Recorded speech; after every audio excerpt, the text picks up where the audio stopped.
আমার নবী মুস্তাফা সাল্লাল্লাহু আলাইহি ওয়াসাল্লাম বলে, আল্লাহ গো, আজকে জগতের মধ্যে আমার আসার উদ্দেশ্য হলো একটা, ইসলামের প্রচার প্রসার করা।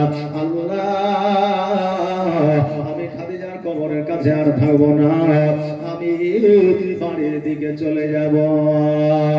নবী মুস্তাফা সাল্লাল্লাহু তাআলা আলাইহি ওয়াসাল্লাম এবার বাবা নিজের বাড়ির দিকে আসলেন। বাড়িতে প্রবেশ করার পরে দেখতে যেন আমার মা ফাতেমা জোহরা রাদিয়াল্লাহু তাআলা আনহা অঝর নয়নে যেন কান্না করে। 13 বছর বয়স রে বাবা, এই 13 বছর বয়সে আমার মা ফাতেমা জোহরা রাদিয়াল্লাহু তাআলা আনহা মা হারা হয়ে যায়। নবী আমার বলে, ফাতেমা তুমি এইভাবে কেন কাঁদো রে মা, তোমার চোখে কেন পানি? আমার ফাতেমা জোহরা রাদিয়াল্লাহু তাআলা আনহা বলে, ইয়া রাসূলুল্লাহ, ইয়া হাবিবাল্লাহ, নবী গো, আজকে আমার মাকে আমি হারিয়েছি। কেন না, একজন কন্যার কাছে একজন সব চাইতে কাছের বন্ধু, একজন সব চাইতে কাছের বান্ধবী আজকে নিজের মায়ের চাইতে আর কেউ হতে পারে না।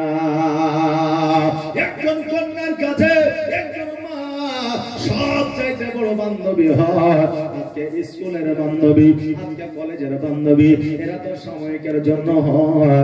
আর মা যতদিন পর্যন্ত হায়াতে থাকবে ততদিন পর্যন্ত একজন কন্যাকে যেন গাইড দিতে থাকে। আমার ফাতেমা রাদিয়াল্লাহু তাআলা আনহা বলে, আব্বা গো, আজকে মা চলে গেছে, আজকে আমার সব চাইতে কাছের লোক চলে গেছে, আজকে ওই মায়ের জন্য আমি কাঁদতেছি। আজকে আমার আব্বা জানো 1 সপ্তাহ হয়ে গেল বাড়িতে আসে না, খাওয়া দাওয়া করে না। আজকে আমি ফাতেমা আমার খোঁজ খবর নেই না। আব্বা গো, আমি এই জন্য কান্না করি গো মা। আজকে আমার নবী মুস্তাফা সাল্লাল্লাহু তাআলা আলাইহি ওয়াসাল্লাম বলে, এ ফাতেমা তুমি আর কান্না করিও না, তুমি আর কান্না করিও না। এ ফাতেমা শোনো শোনো, আজকে তোমার মা চলে গিয়েছে তো কি হয়েছে? আমি নবী মুস্তাফা সাল্লাল্লাহু তাআলা আলাইহি ওয়াসাল্লাম যতদিন পর্যন্ত হায়াতে আছি, যতদিন পর্যন্ত জগতে আছি, ততদিন পর্যন্ত ফাতেমা তোমার কোনো অসুবিধা হবে না। জোরে বলুন সুবহানাল্লাহ। আজকে আমার ফাতেমা জোহরা রাদিয়াল্লাহু তাআলা আনহা আজকে আব্বা জানের কথা শুনিয়া আজকে ফাতেমা বললে, ইয়া রাসূলুল্লাহ, ইয়া হাবিবাল্লাহ, নবী গো, আজকে মা যেভাবে সান্ত্বনা দিত, মা যেভাবে আদর যত্ন করে খাওয়াইয়া দিত, মা যেভাবে ঘুম পাড়াইয়া দিত, আব্বা গো, ওই সময়গুলো আর আমি খুঁজে পাইব না। একজন কন্যা, একজন মহিলা মাকে যে সমস্ত কথাবার্তা খুলে বলতে পারে, একজন বাবাকে বলতে পারে না, ভাইকে বলতে পারে না, প্রতিবেশীকে বলতে পারে না। এই জন্য একজন কন্যার সবচাইতে আপন হয় তার নিজের মা।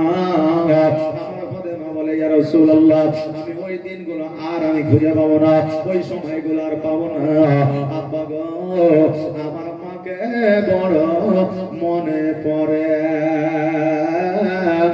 আজকে জগতের মধ্যে বাবা যার মা নাই, যার আব্বা নাই, আজকে তার যারা সন্তান দিয়েছে তারা পিতা মাতাকে কোনোদিনও ভুলতে পারে না।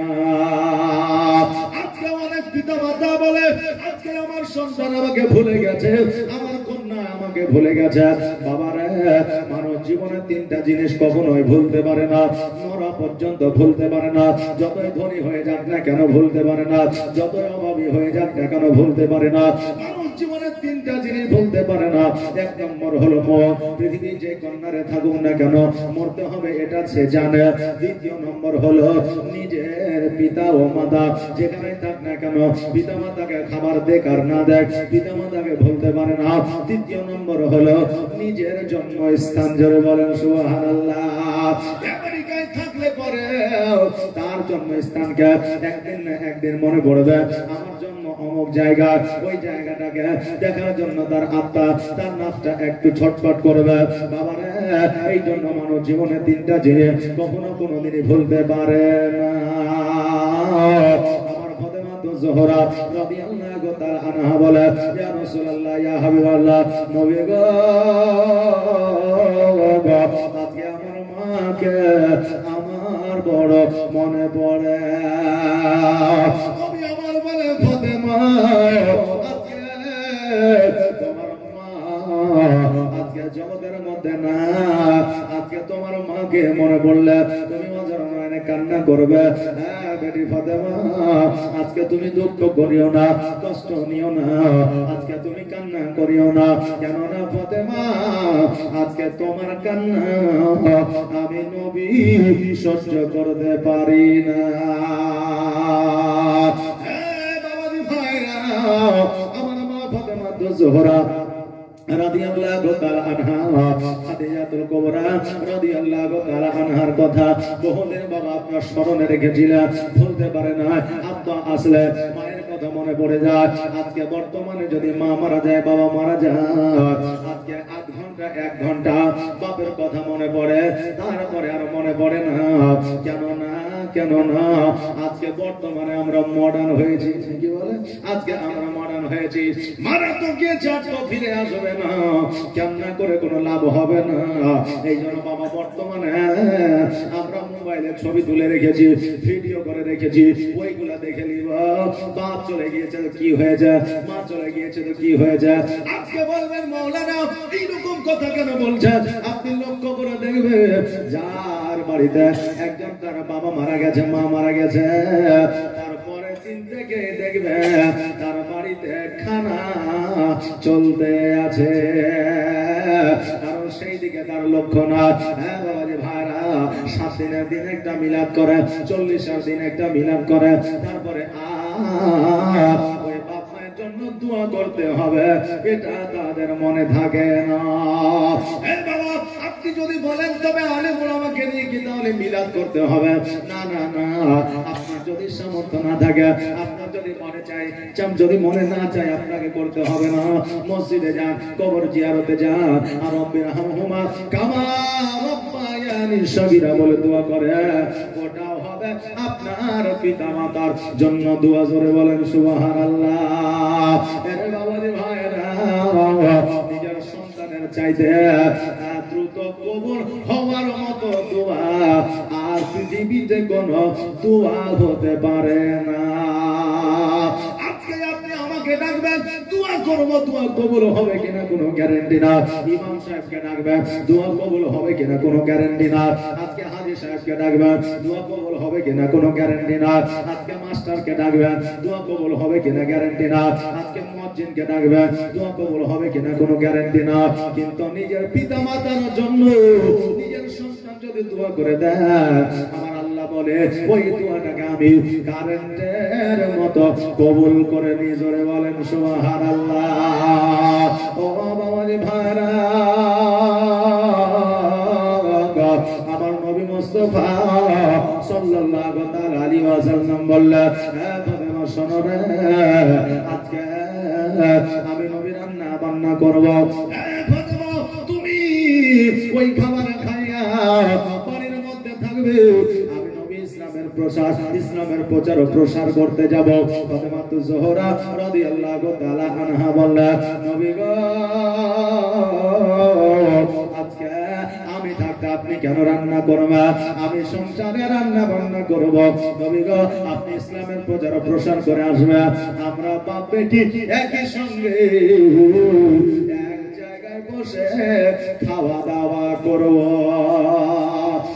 বাবা, স্বামী আর স্ত্রী, সন্তান আর মা বাবা যদি একসঙ্গে একই থালাতে যদি খায়, আমার আল্লাহ তাবারাক তাআলা ওই খাবারে বরকত দিয়ে দেয়, ওই খাবারে বরকত দিয়ে দেয়। দেখবেন মালদা ডিস্ট্রিক্টের মধ্যে অনেক জায়গাতে এখনো ওই ইসলামিক প্রথা আছে, যে অনেক জায়গা আছে দেখবেন 10টা মানুষ 10টা মেহমান গিয়েছে, একটা বড় থালাতে দেখবেন ফল মূল বা খাবার দাবার দিয়ে দিয়েছেন, যে হ্যাঁ তখন সবাই মিলে একসঙ্গে খাচ্ছে। এটা হচ্ছে শরীয়তি খাবার, এটা হচ্ছে সুন্নতি খাবার, জোরে বলেন সুবহানাল্লাহ।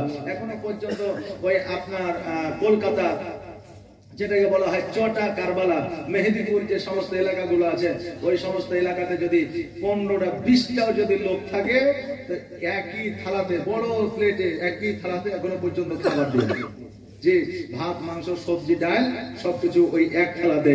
এখন আমরা যদি হঠাৎ করে গিয়ে খেতে বসি তো আমাদের দ্বারা খাওয়া সম্ভব হবে না, লজ্জা লজ্জা মনে হবে নাকি বলে, যে একসঙ্গে এক থালিতে বেরাদার। কিন্তু এটাই তো হচ্ছে নবীজির সুন্নাত, জোরে বলেন সুবহানাল্লাহ। অনেকে দেখবেন খানার বাড়িতে প্যান্ডেলে, বা অনেকে দেখবেন আপনার মেহমান যখন বাড়িতে যায়, যাওয়ার পরে যখন খাবার দেয়, খাবারটা খাওয়ার পরে যখন থালাটা চেটে খায়, তখন অনেকেই বলে হ্যাঁ খাবার লাগবে তো তুমি আমাকে বলছো না, চেটে চেটে খেছো, কিন্তু আদৌ জানে না যে চেটে খাওয়া হচ্ছে নবীর সুন্নাত, জোরে বলেন সুবহানাল্লাহ। হ্যাঁ বাবাজি ভাইরা, আজকে ফ্যামিলি সহ একসঙ্গে খাবার খাওয়া হলো আমার নবী মুস্তাফার সুন্নাত। আমার ফাতেমা জোহরা রাদিয়াল্লাহু তাআলা আনহা বলে, ইয়া রাসূলুল্লাহ, ইয়া হাবিবাল্লাহ, আপনি ইসলামের প্রচার প্রসার করে আসবেন, আমরা বাপ কন্যা আমরা একসঙ্গে খাবার খাইব। নবী আমার ইসলামের প্রচার প্রসার করার জন্য চলে যেতেন। আমার মা ফাতেমা জোহরা রাদিয়াল্লাহু তাআলা আনহা উনি যেন বাবা বাড়ির দরজার সম্মুখে দাঁড়িয়ে থাকতেন, কখন আব্বা আসবে, আব্বাকে নিয়ে খানা খাইব, কখন আব্বা আসবে, কখন আমি আব্বা জানকে দেখতে পাইব, কখন আব্বা আসবে,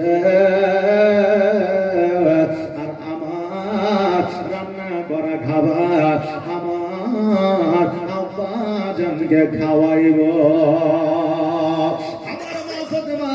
জোহরা রাদিয়াল্লাহু তাআলা আনহা উনি আপনার দরওয়াজার সম্মুখে দাঁড়িয়ে থাকতেন। ওই রাস্তা দিয়া, ওই পথ দিয়া একজন ইহুদির কন্যা যেন কোথায় যাইতো, আমার মা ফাতেমার সঙ্গে একদিন 2 দিন 3 দিন 4 দিন 5 দিন 7 দিন দেখা হইতে হইতে একদিন কথা হইল, 2 দিন কথা হইল, 3 দিন কথা হইল। এইভাবে কথা বলতে বলতে তাদের মধ্যে বন্ধুত্ব তৈরি হলো, তাদের মধ্যে বান্ধবী তৈরি হলো। একদিন ইহুদি কন্যা আমার মা ফাতেমা জোহরা রাদিয়াল্লাহু তাআলা আনহার কাছে আসিয়া বলে, ফাতেমা, আমার আব্বা আমার জন্য বর খুঁজেছে, আমার আব্বা আমার জন্য জামাই খুঁজেছে, আমাকে বিবাহ করতে বলছে। ওগো ফাতেমা, বলো বলো, আমার আব্বার পছন্দ করা জামাইকে কি আমি বিবাহ করব? আমার ফাতেমা জোহরা রাদিয়াল্লাহু তাআলা আনহা বললেন, ও ইহুদি কন্যা, শোনো রে, তোমার আব্বা যখন তোমার জন্য বর খুঁজেছে নিশ্চয়ই ভালো হবে, খারাপ হবে না। কেননা কোন পিতা মাতা চায় না নিজের কন্যার বিবাহ একজন খারাপ যুবকের সঙ্গে দিই। কোন পিতা মাতা চাইবে বাবা? কোন পিতা মাতা চাইবে না। ফাতেমা বললেন, ইহুদি কন্যা, তোমার আব্বা যখন তোমার জন্য বর খুঁজেছে নিশ্চয়ই ভালো হবে, তুমি বিবাহে রাজি হইয়া যা। এরা কেমন বান্ধবী ছিলেন, আর এখন বর্তমানে যেই বন্ধু বান্ধবী আপনার চলাফেরা করে, এখন বাড়ি থেকে যদি বিয়ে আপনার বিবাহ ফিক্স করে, যদি বর খুঁজে দেয়, ওই আপনার কন্যা অপর বান্ধবীকে যদি বলে যে আমার আব্বা আমার জন্য বর খুঁজেছে, বলো বিবাহ করবো কিনা, ওই বান্ধবী তাকে কখনোই বলবে না বিবাহ করে দে, তাকে বলবে তোর আব্বা জানে যদি পছন্দের বরকে যদি বিবাহ করি, তোর পছন্দের বর কোথায়? অনেকে এই পরামর্শ দেয় বাবা। তবে বাবা, আমাদের জগতের সাধারণ নারীর মতো আমার মা ফাতেমা জোহরা রাদিয়াল্লাহু তাআলা আনহা ছিলেন না। উনি বললেন, ইহুদি কন্যা, শোনো রে, আজকে তুমি বিবাহ করে নাও, তোমার আব্বা যেই বর খুঁজেছে, যেই বর তোমার জন্য দেখে যা, তাকে তুমি বিবাহ করে নাও। ইহুদি কন্যা বলল, ফাতেমা, আজকে আমি বিবাহ করে নিব, কোনো অসুবিধা না, কিন্তু আমার বিবাহে তোমাকে যাইতে হবে। ফাতেমা, যতক্ষণ পর্যন্ত তুমি আমার বিবাহে না যাবে আমি ইহুদি কন্যা, আমি অতক্ষণ পর্যন্ত বিবাহ করব না। ফাতেমা বলে, ইহুদি কন্যা, শোনো রে, তোমার আব্বা হলো অট্ট অট্টালিকার মালিক, তোমার আব্বা ধনী মানুষ, তোমার আব্বা টাকা পয়সা ধন সম্পত্তির অভাব নয়। আজকে আমার আব্বার বাড়িতে অভাব অনটন দূর হয় না, আমার বাড়িতে ঠিক মতো সময় মতো খাবার জোটে না। আজকে তোমার বাড়িতে আমি কেমন করে যাব বাবা? আজকে বড় লোকেরা গরিবদেরকে দেখলে ঘৃণা করে। আজকে এটা নতুন প্রথা নয়, আগের থেকে বড় লোকেরা ধনীদেরকে, বড় লোকেরা গরিবদের আপনার ঘৃণা করতো, এখনো করে, কিয়ামত পর্যন্ত করবে।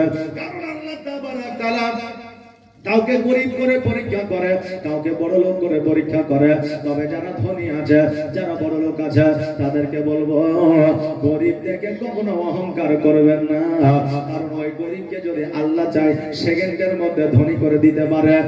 আর তুমি যে ধনী আছো, আল্লাহ চাইলে সেকেন্ডের মধ্যে তোমাকে ফকির বানায়া দিতে পারে। এই জন্য কবির ভাষায় বলেছে, নদীর কুল ভাঙে ও কুল ভাঙে, এই তো নদীর খেলা রে ভাই, এই তো নদীর খেলা। সকালবেলা ধনীর তুই, ফকির সন্ধ্যা বেলা। এই জন্য বাবা, টাকা পয়সা ধন সম্পত্তির মালিক হয়ে গেলে কখনো গরিবদেরকে দেখে অবহেলা করবেন না, গরিবদেরকে অ্যাটিটিউড দেখাবেন না, গরিবদেরকে আপনার অহংকার দেখাবেন না। কারণ আপনার ওই অহংকার দেখার কারণে যদি আল্লাহ নারাজ হয়ে যায়, আপনি লক্ষ লক্ষ কোটি কোটি টাকা উপার্জন করলে ওই টাকাতে আল্লাহ বরকত দিবে না। ভাইরা, আমার ফাতেমা বললে আমার যাওয়া হবে না। ইহুদি কন্যা বলল, ফাতেমা তুমি যেমনই হও না কেন, আমার বিয়েতে যদি তুমি না যাও আমি বিবাহ করব না। ওই ফাতেমা বললে ঠিক আছে যাও, আমি যাওয়ার জন্য চেষ্টা করব। ইহুদি কন্যা বাড়িতে আসলো, নিজের আব্বাকে বলল, আব্বা গো আজকে আমার বিবাহ হইবে আগামী শুক্রবার।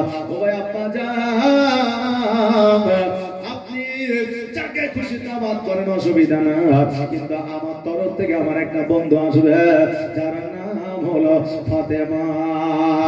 ইহুদি বলে ওই মোহাম্মদের কন্যা নাকি? বলে হ্যাঁ। এবার ইহুদি মনে মনে চিন্তা করে, আহারে এমন একজন গরিবের কন্যাকে ডেকেছে, আজকে আমার বাড়িতে আসলে তো মান সম্মান আর থাকবে না। এখন যদি আমার বেটিকে বলি যে ওকে দাওয়াত দেওয়া যাবে না, আমার বেটি হয়তো নারাজ হয়ে যাবে, এই জন্য বলা যাবে না। এমন একটা শর্ত দিয়ে দিব, এই শর্ত ফাতেমা পূরণ করতে পারবে না, আর আমার বাড়িতে দাওয়াত খেতে আসতে পারবে না। ইহুদি বলল, বেটি রে আজকে আমার বাড়িতে গণ্যমান্য লোক আসবে। আজকে ওই ফাতেমা হলো গরিব মানুষ, আজকে পুরনো পোশাকের উপরে আমার বাড়িতে না আসে, লোক হয়তো নিন্দা করবে, তাকে নিন্দা করবে। তোমার বান্ধবীকে যদি কেউ নিন্দা করে, আজকে তোমাকে খারাপ লাগবে। এই জন্য তোমার বান্ধবীকে বলবে একটা যাতে নতুন পোশাক পরে এই অনুষ্ঠান বাড়িতে আসে। ইহুদি চালাকি করলো যে একটা নতুন পোশাকের কথা যদি বলি, ফাতেমা তো গরিব মানুষ, এরা ওই পোশাক কিনতেও পারবে না, আর আমার বাড়িতে দাওয়াত খেতে আসতেও পারবে না। এই জন্য বাবা চালাকি করে কন্যাকে বলল। ওই ইহুদি কন্যা ফাতেমার কাছে গেল, ফাতেমাকে যাইয়া বলে, ফাতেমা আগামী শুক্রবারে আমার বাড়িতে যখন দাওয়াত খেতে আসবে, একটা নতুন পোশাক কিনে ওই পোশাকটা পরে আসবে। ফাতেমা আজকে তুমি যদি নতুন পোশাক পরে আমার বাড়িতে যদি না আসো, আমি ইহুদি কন্যা কথা দিলাম বিবাহ আমি করব না। এইবার ইহুদি কন্যা বাড়িতে চলে গেল। ফাতেমা চিন্তা করে, আল্লাহ গো আজকে যদি ইহুদি কন্যার বিবাহে না যায়, আজকে ওই ইহুদি কন্যা বিবাহ করবে না, আর আজকে আমার যারা নতুন পোশাক কিনা সম্ভব না, কারণ বাড়িতে একবেলা খাবার জুটে না। ফাতেমা উঠোনের উপরে যেন মনটা ভারী করে বসে আছে।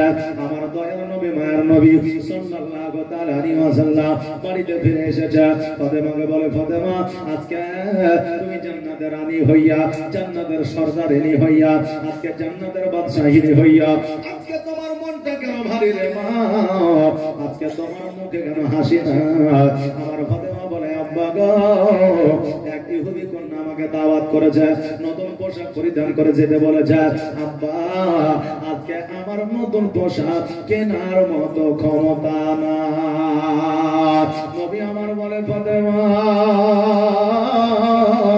তুমি চিন্তা করিও না মা, কেননা আমার আল্লাহ তাবারক তাআলা যে আল্লাহর কাছে চাইলে আল্লাহ নিশ্চয়ই দেবে।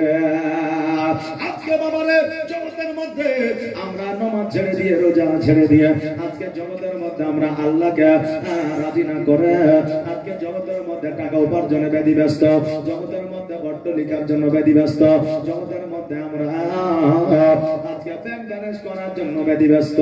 আজকে যদি মানুষকে জিজ্ঞাসা করা হয় এই যে টাকা পয়সা গুলো তুমি জমা রাখছো কারণটা কি, আজকে সে বলবে আমি টাকাগুলো জমা রেখেছি, জমি কিনে রেখেছি আমার ভবিষ্যতের জন্য, বয়সকালে যদি খেতে না পায়, বয়সকালে যদি রোগবালা হয়ে যায় এই টাকাগুলো দিয়ে ডাক্তার দেখানো হবে। বলে কি বলে না, বলে শেষ বয়সে ডাক্তার দেখানো হবে। কোন আপনার জ্ঞানী মানুষ বলেছিল নবীর উম্মত উম্মতিরা আজকে শেষ বয়সে ডাক্তার দেখানোর জন্য টাকা পয়সা জমা না রাখিয়া আজকে আল্লাহর ইবাদত করিয়া আল্লাহকে খুশি করে দাও, তোমার শেষ বয়সে আল্লাহ রোগ বালাই দিবে না। জোরে বলো সুবহানাল্লাহ। আরে আমার বাবাজি ভাইরা, আল্লাহকে যদি আমরা খুশি করতে পারে জগতের মধ্যে টাকা পয়সা সোনা দানা হীরা মণি মুক্তা জমি জায়গা গাছপালা অট্টালিকা আজকে যাবতীয় যা কিছু আছে সবকিছু তো আল্লাহর, নাকি বলে সবকিছু আল্লাহ। তাই আল্লাহকে যদি ইবাদত করে খুশি করে দিতে পারে আপনি আল্লাহর কাছে যেটা চাইবেন সেটাই আপনি পেয়ে যাবেন। ফাতেমা একটা সময় বলেছিল আল্লাহ গো আমি এত আপনার উপাসনা ইবাদত আমি করি তবু আমার বাড়িতে দোয়া বনাটন কেন? আমার আল্লাহর হাবিব নবী মুস্তাফা বলেছিল ফাতেমা চোখটা বন্ধ করে একবার দেখাও। ফাতেমা চোখটাকে বন্ধ করেছিল, ফাতেমা দেখলো আমার পায়ের তল দিয়ে হীরামণি মুক্তা করে যায়। নবী বলে একটা উঠে নাও, কেমন পর্যন্ত তোমার বাড়িতে অভাব থাকবে না, কিন্তু তুমি জান্নাতের সরদারিনী হতে পারবে না। ফাতেমা বলেছিল আব্বা গো দুনিয়ার সুখ আমার চাই না, দুনিয়ার হীরামণি মুক্তা আমার চাই না, আখিরাতের বাজারে আমি জান্নাতের সরদারিনী হতে চাই। জোরে বলে সুবহানাল্লাহ। জগতের মধ্যে মূল্যের কোনো দাম নাই রে বাবা, মানুষের কাছে হয়তো দাম আছে, কারণ আজকে আপনার টাকা পয়সা ধন সম্পত্তি না থাকলে আপনাকেও আপনার টাকায় দেখবে না, সালামও দিবে না। কথা বললাম না? টাকা যদি না থাকে বর্তমানে আজকে যে যুব সমাজ যেভাবে টাকা উপার্জন করছে এটা ওই যুবকের দোষ আছে 20%, সমাজের দোষ আছে 80%। আপনি বলবেন হুজুর এই কথা কেন? বলে এই কথা হলো এই জন্য আজকে যুবকেরা হারাল হারাম দেখে না, টাকা উপার্জন করতে পারলেই হবে। কেননা আজকে যে যুবক টাকা উপার্জন করে আজকে পাড়া প্রতিবেশী আত্মীয় স্বজন পিতা মাতা আজকে সবাই তার ঘাড়ে হাতটা দিয়ে মাথায় হাত দিয়ে বাবা দেয়, নাকি বলে আরে কত সুন্দর কাজ করছে, টাকা পয়সা উপার্জন করছ। দেখে না হালাল পথে উপার্জন করছে না হারাম পথে, হারাম পথে উপার্জন করলেও তাকে বারণ করে না। এই জন্য যে উপার্জন করছে সে দোষ করছে আপনার 20%, আর যেই বাবা সাপোর্ট করছে তার হয়ে যাচ্ছে 80%। বাবাজি ভাইরা আজকে সমাজের জন্য আজকে আমাদের অনেক বড় বড় ক্ষতি হয়ে যাচ্ছে। বলবেন কেমন করে? আগে আমরা দেখেছি রাস্তার ধারে মানুষ বাড়ি করতে চাইতো না, চাইতো মানুষ ভিতরে বাড়ি করতে চাইতো। আজকে বর্তমানে নিজের জায়গা ছেড়ে দিয়ে রাস্তার উপরে বাড়ি করে। রাস্তার উপরে বাড়ি করা তো দূরের কথা, রাস্তার উপরে পাথর ফেলে রেখেছে, বালি ফেলে রেখেছে, ছাগল বেঁধে রেখেছে, আজকে রাস্তার উপরে উপার্জন ফেলছে। আজকে শুধু কালেমা পড়ে মুসলমান হলে মুসলমান হওয়া যায় না, কিছু আদর্শ আছে, কিছু নিয়ম কানুন আছে যেগুলো আপনার পালন করতে হবে। আমার নবী যখন রাস্তা দিয়ে হেঁটে যাতেন একটা পাথর পড়ে থাকলে আমার নবী রাস্তা থেকে পাথরটা উঠায় ফেলে দিতেন। আর বর্তমানে আমরা মুসলমান বাড়ির আবর্জনা আমরা রাস্তায় নিয়ে এসে ফেলি।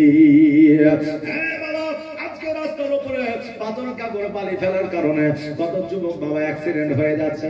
আজকে বলে যুবক ছেলেরা এত বদ, এত জোরে গাড়ি চালালে কি হয়? কিন্তু বাবা লক্ষ্য করবেন আমাদের কি দোষ নাই? যে আমাদেরও দোষ আছে। কিছু বৃদ্ধ মানুষ রাস্তা দিয়ে এমন ভাবে চলবে, হরেন দিলে মনে হয় শুনতে পায় না, যদিও শুনতে পাই তো মাজা খানকে ডক্টর যাও, মানে মাজা টাহালি মনে হয় গাড়িটা পাশ হয়ে যাবে। কথা বুঝতে পারলেন না? এইরকম মানুষও জগতের মধ্যে আছে। হ্যাঁ বাবাজি ভাইরা, তাই কিছু নিয়ম কানুন আছে, যে নিয়ম কানুন গুলো আমাদের পালন করতে হবে। হ্যাঁ বেরাদান মিল্লাত ইসলামিয়া, যেটা আমি বলতেছিলাম আজকে বাবাজি ভাইরা, আমার মা ফাতেমা জোহরা রাদিয়াল্লাহু তাআলা আনহা বলে, আব্বা গো আমি নতুন পোশাক কোথায় পাবো? আমার নবী বললেন আল্লাহকে রাজি করে দাও, আল্লাহ নিশ্চয় তোমাকে দেবে। সামনে জুমার দিনে আমার মা ফাতেমা জোহরা রাদিয়াল্লাহু তাআলা আনহা চুপ করে বসে আছে। আমার নবী মুস্তাফা বাড়িতে আসলেন, আসার পরে বলে, ফাতেমা আজকে ইহুদি কন্যার বিবাহে তোমার যাওয়ার কথা ছিল, আজকে ইহুদি কন্যার বিবাহ থেকে তুমি যাবে না। ফাতেমা বলে, আব্বা গো আজকে আমি নতুন পোশাক কোথায় পাবো? আর নতুন পোশাক না পাইলে আমি তার বাড়িতে যাব, আমাকে অপমান অপদস্থ করবে। আমি যদি অপমান অপদস্থ হয়ে যায়, ইয়া রাসূলুল্লাহ আপনি সহ্য করতে পারবেন না, আর আপনি যদি সহ্য করেন নবীজি আমার আল্লাহ সহ্য করবে না। এই জন্য নতুন পোশাকও পাই না, জামাতও খেতে যায় না। আমার নবী বলে, ফাতেমা যাও যাও যাও, ঘরের মধ্যে যাও, 2 রাকাত নামাজ পড়ে না, আর নামাজ পড়ার পরে আল্লাহর কাছে পোশাক চাও, নিশ্চয়ই তোমাকে জান্নাত হইতে পোশাক দেবে। সঙ্গে সঙ্গে ফাতেমা জোহরা রাদিয়াল্লাহু তাআলা আনহা বাবারে ঘরের মধ্যে গেলেন, যায় নামাজটা বিছায়া দিলেন।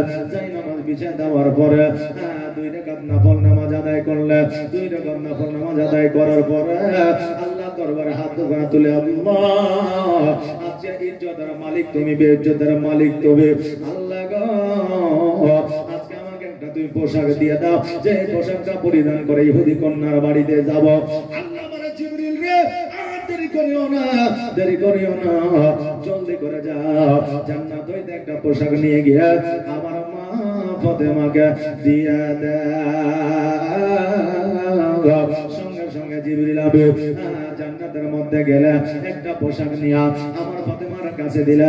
ফাতেমা চোখটা খুলে দেখে সম্মুখে পোশাক পরে আছে, ওই পোশাকটাকে লইয়া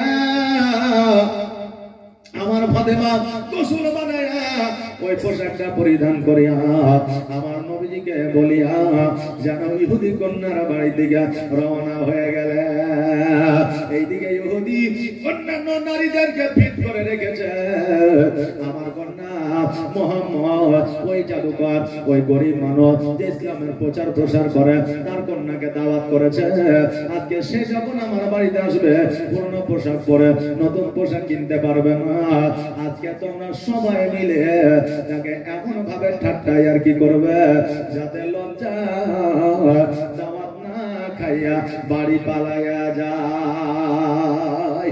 এইরকম আমাদের মধ্যে হয় না, যে 10টা বন্ধু বান্ধব আছে, বলে একটা বন্ধু যখন এসে বসবে বলে শোন যুক্তি করছে, ও যখন আসবে আগে এত জ্বালাবি যাতে ও এখানে না বসে যাতে বাড়ি পালিয়ে যায়। এরকম হয় কি হয় না? হয়। তো ইহুদি কন্যাদের বললো, ইহুদি কন্যারা তোমরা এমন ভাবে ফাতেমাকে আর কি ঠাট্টা করবে যাতে ফাতেমা বাড়িতে চলে যায় দাওয়াত না খা। এই জন্য সবাই যেন বাবা রেডি হয়ে আছে। আর আমার ফাতেমা ওই ইহুদের বাড়িতে এমন ভাবে বাবা এন্ট্রি করেছে, এমন ভাবে প্রবেশ করেছে, আমার ফাতেমার পোশাক দেখিয়া ইহুদি কন্যারা আমার ফাতেমাকে অপমান করা তো দূরের কথা, তারা ফাতেমার দিকে তাকায়া রয়ে গেছে। জোরে বলে সুবহানাল্লাহ।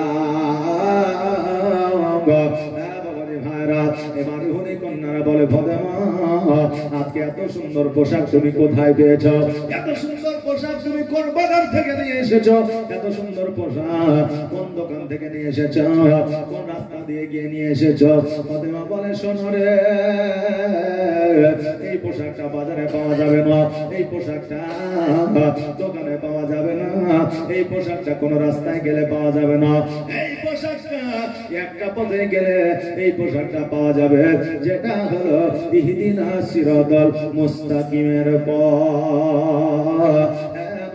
ভাইরা, একজন নারী যদি নতুন কোন কাপড় নিয়ে আসে, অপরজন নারী দেখলে তার স্বামীকে বলে ওই কাপড়টা লাগবে। এটা বাবা এখন বর্তমানে নয়, অতীতে নারীদের অন্য পোশাক কারো দেখলে অন্য নারীরা লোভনীয় হইত। এমন বিবি আছে অনেক স্বামী, ওই বিবির আপনার সব পূরণ করতে গিয়ে আপনার হেনস্থ হয়ে গেছে বাবারে। বলে ফাতেমা, এই পোশাকে আমরা নিতে পারবো না, এই পোশাকে আমরা কিনতে পারবো না। আমাদের স্বামীদের, আমাদের বাপের এত টাকা পয়সা আছে, তবু আমরা এই পোশাক পাইলাম না। আর তোমার আব্বার টাকা নাই, পয়সা নাই, ধন সম্পত্তি না, আজকে তুমি এত সুন্দর পোশাক কোথা থেকে পাইলা? আমার ফাতেমা বললো, ইহুদি কন্যা তোমরা শোনো রে, আজকে এই পোশাক টাকা দিয়ে পাওয়া যাবে না, পয়সা দিয়ে পাওয়া যাবে না, ধন সম্পত্তি বিক্রয় করে পাওয়া যাবে না।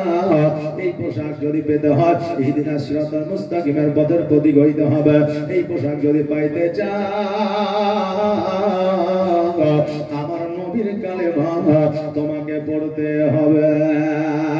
ওই পোশাকের দিকে তাকায়া, ওই পোশাক নেওয়ার জন্য ওই জায়গাতে একটা নয়, দুইটা নয়, পাঁচটা নয়, 50টা নয়, 113টা ইহুদি কন্যা আমার ফাতেমার হাতে হাত দিয়া নবীর কালমা পড়ে মুসলমান হয়েছিল। জোরে বলে সুবহানাল্লাহ। সঙ্গে সঙ্গে আমার ফাতেমা হাতে হাত দিয়ে পড়েছিল লা ইলাহা ইল্লাল্লাহু মুহাম্মাদুর রাসূলুল্লাহ। তোমার মত এত ভালো, তোমার মত এত ভালো কেউ তো আমায় বাসে না, তাই তো নবী আমি তোমার দিবানা, তাই তো রাসূল আমি তোমার দিবানা। তোমার মত এত ভালো, তোমার মত এত ভালো কেউ তো আমায় বাসে না, তাই তো নবী আমি তোমার দিবানা, তাই তো রাসূল আমি তোমার দিবানা। ও কি শুনেছি কিতাবের লেখা,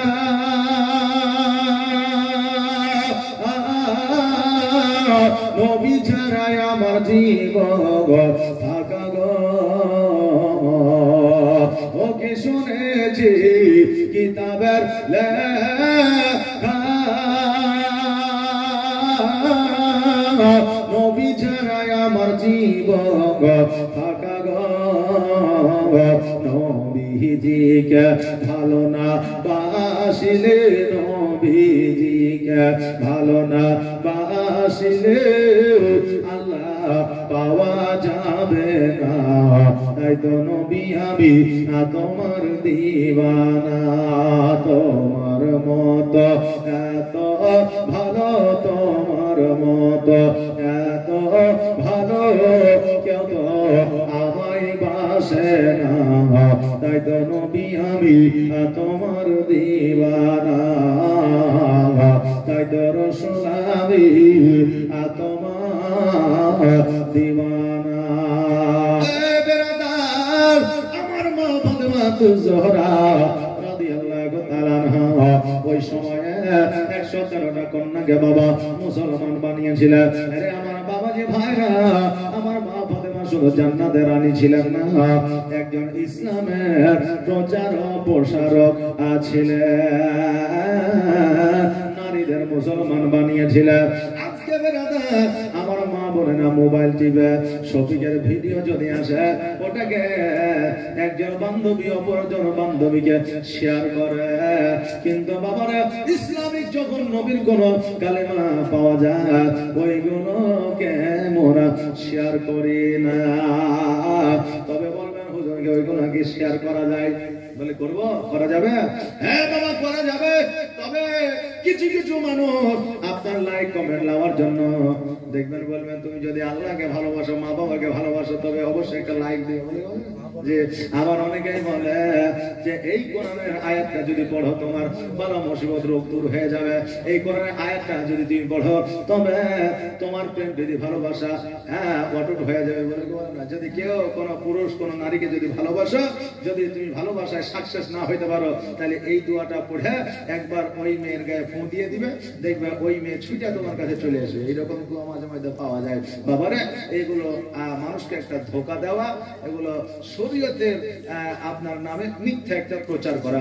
অনেক সময় যে সামনে রমজান আসছে, অনেকেই বলে যে এই রোজার খবরটা যদি একজন অপরকে শেয়ার করে দেয় তার জন্য জাহান্নামের আগুন হারাম হয়ে যায়। বলে যে এটা বাবা কোন রাবি বর্ণনা করে নাই, কোন মুফতি, কোন আপনার মুহাদ্দিস এটাকে খুঁজে পায় নাই। এগুলো হচ্ছে একটা বানানো কথা বেরাদার। তবে যেটা আপনার মনে মানসিকতায় ভালো লাগবে যে না এটা হয়তো সঠিক হতে পারে, সেটাকে আপনি শেয়ার করবেন। 2024 সালে কোন মসজিদ ভেঙে দিয়েছে, এবার 2030-31 সালে যদি ওটাকে আপনি শেয়ার করেন তাহলে দেখবেন যে ওটার জন্য হয়তো আমাদের মধ্যে একটা ধর্মিকের মধ্যে বিভেদ লাগতে পারে, ঝামেলা লাগতে পারে। তাহলে ওটা বাবা শেয়ার করার দরকার নাই। কথা বুঝতে পারলেন না বেরাদার? আমরা ভারতবর্ষে বসবাস করি, আমাদের একে অপরের প্রতি মহব্বত রেখে যেন আমরা চলতে পারি। আল্লাহ যেন সেই তৌফিক দান করেন সকল। আমি আমরা কোনো ধর্মকে খারাপ বলবো না, আমাদেরকে যেন কেউ খারাপ না বলে। কথা বুঝতে পারলেন না? হ্যাঁ বেরাদার, আমার মা ফাতেমা জোহরা রাদিয়াল্লাহু তাআলা আনহা মুসলমান বানায়া নিয়া বাড়িতে ফিরে আসলে, বাড়িতে ফিরে আসার পরে ফাতেমা মিচকি যেন হাসি দেয়। তুমি আমার বলে ফাতেমা আজকে তোমার মুখে কেন হাসি রে মা? ফাতেমা বলে আব্বা গো আজকে আমার আনন্দ এই জন্য হয় যে আমি ওই ইহুদি কন্যার বাড়িতে গিয়েছিলাম দাওয়াত খাইতে, আমাকে তারা অপমান অপদস্থ করবে বলে আজকে যারা লক্ষ্য করেছিল আমি আজকে তাদেরকে মুসলমান বানিয়েছি। জোরে বলেন সুবহানাল্লাহ। আমার নবী বলেছে ফাতেমা এই জন্য তোরে মা আল্লাহ তোমাকে জান্নাতের রানী বানিয়েছে। জগতে আসার পরে আমার ফাতেমা জান্নাতের রানী ছিলেন না, আমার মা ফাতেমা জান্নাতের রানী। হাওয়া আলাইহিস সালাম আপনার পরে পরে আমার ফাতেমাকে জান্নাতের রানী বানানো হয়েছিল। জোরে বলেন সুবহানাল্লাহ। বলবেন কেমন করে? আমার মা হাওয়া আলাইহিস সালাম নিজের চেহারা দেখছে আর মনে মনে বড়াই করছে, আরে আমার চাইতে সুন্দর হয়তো আর কাউকে বানাবে না, আমার চাইতে সুন্দর হয়তো আর কেউ হবে না, আমার চাইতে সুন্দর হয়তো আর পৃথিবীতে কাউকে পাওয়া যাবে না। দেখবেন অনেকে আছে চেহারার বড়াই করে, যৌবনের বড়াই করে, অনেকে আছে আজকে রূপের বড়াই করে। ভাইরা আজকে এই যে যৌবনের বড়াই তুমি করছো, যেই সৌন্দর্যের বড়াই করছো, যেই সৌন্দর্যের অহংকার করছো, যেই দিন তোমার বয়স হয়ে যাবে সেই দিন সেই সুন্দর চেহারা থাকবে না, চামড়া গুলো জড়ো হয়ে যাবে সেই দিন, তোমার চোখের যদি থাকবে না, চোখের যদি কমে যাবে সেই দিন, তোমার বলার গতি থাকবে না, কথাগুলো তোতলিয়ে যাবে সেই দিন, তোমার চলার ক্ষমতা থাকবে না, ফেরকম দেওয়ার মতো পরিস্থিতি থাকবে না, থাকবে না বাবা। এই জন্য যেই জিনিসের পড়া চিরদিন থাকে না, ওই জিনিসের পড়া কিয়ামত পর্যন্ত করবে না। আল্লাহ যেন সেই তৌফিক দান করে, সকলে বলেন আমিন। আপনার হাওয়া আলাইহিস সালাম নিজের চেহারা দেখে বড়াই করে, আমার চাইতে সুন্দর হয়তো আর কেউ হবে না, আমার চাইতে সুন্দর হয়তো কাউকে বানাবে না, আমার চাইতে সুন্দর হয়তো পৃথিবীতে আর কেউ আসবে না। হযরত জিবরিল আমিন বলে হাওয়া আলাইহিস সালাম আজকে আপনাকে একটা জিনিস দেখাইতে চাই। এবার বাবা ওই হাওয়া আলাইহিস সালামকে জান্নাতের মধ্যে নিয়ে গেলে, নেওয়ার পরে একজন মহিলা যেন খাটের উপরে শুয়ে আছে, ওই মহিলাটাকে দেখা। এবার ওই মহিলার চেহারা এত সুন্দর, ওই মহিলার চেহারাতে যেন হাওয়া আলাইহিস সালামের চেহারা দেখা যায়। জোরে বলেন সুবহানাল্লাহ। হাওয়া আলাইহিস সালাম বলে আমার চাইতে এত সুন্দর না জানি এই মহিলাকে। হযরত জিবরিল আলাইহিস সালাম বলে এই মহিলা আর অন্য কেউ নয়, এই মহিলা হলো আমার মা ফাতেমা। জোরে বলেন সুবহানাল্লাহ। বাবা, আমার নবী মুস্তাফা সাল্লাল্লাহু আলাইহি ওয়াসাল্লামকে বলে, ইয়া পয়গম্বর, নবী সব শেষে এসেছিল, নবী আহ্বানে ছিল না, বলে কি বলে না? কিন্তু বাবারে, আমার মা ফাতেমা যদি সেই সময় জান্নাতের সরদারিনী হতে পারে, আমার মা ফাতেমাকে যদি সেই সময় তৈরি করতে পারে, আমার নবীকে আগে কেন তৈরি করবে না? আপনার বাপকে যে সময় তৈরি করেছে, আমাকেও সেই সময় তৈরি করেছে, আমার সন্তানকেও সেই সময় তৈরি করেছে, আমার পোতাকেও সেই সময় তৈরি করেছে, আমার পোতার পোতাকেও সেই সময় তৈরি করেছে। আল্লাহ আত্মাকে, রূহকে তৈরি করে দিয়েছে একটা সময়। পৃথিবী কিয়ামত পর্যন্ত যত মানুষ আসবে তাদের একটা সিরিয়াল আল্লাহ রেখে দিয়েছে। জোরে বলেন সুবহানাল্লাহ। আমার মা ফাতেমা জোহরা রাদিয়াল্লাহু তাআলা আনহা কালেমা পড়ায়া এত খুশি হয়ে যায়, আমার নবীজিকে বলতেছে, ইয়া রাসূলুল্লাহ, ইয়া হাবিবাল্লাহ, নবী গো, আমার আল্লাহ তাবারাক তাআলা ওই ইহুদি কন্যাদেরকে হেদায়েত করেছে। জোরে বলেন সুবহানাল্লাহ। কারণ মানুষকে আমার আল্লাহ যতক্ষণ পর্যন্ত হেদায়েত না করবে, ততক্ষণ পর্যন্ত তাদের দ্বারা হেদায়েত হওয়া সম্ভব নয়, ততক্ষণ পর্যন্ত হেদায়েত হওয়া সম্ভব নয়। এই জন্য বাবা, মসজিদকে আমরা টালি দিয়ে, মসজিদকে আমরা অতি সুন্দর করে, মসজিদকে আমরা এসে দিয়ে সাজিয়েছি, কিন্তু মসজিদে মুসল্লি দিয়ে সাজাইতে পারলাম না। অতি সুন্দর করে কোটি কোটি টাকা দিয়ে বাড়ি করলেন, আর বাড়ি করার পরে ওই বাড়িতে যদি মানুষ বসবাস না করে, ওই বাড়ির মানান আছে বাবা? আচ্ছা, নাই। আপনি মসজিদ এত সুন্দর করে বানাইলেন, আজকে এই মসজিদ যদি আপনি নামাজ পড়তে না যান, যদি মুসল্লি না হয়, তাহলে এর জন্য আপনাকে আমাকে কিয়ামতের জবাব দিতে হবে। জোরে বলেন।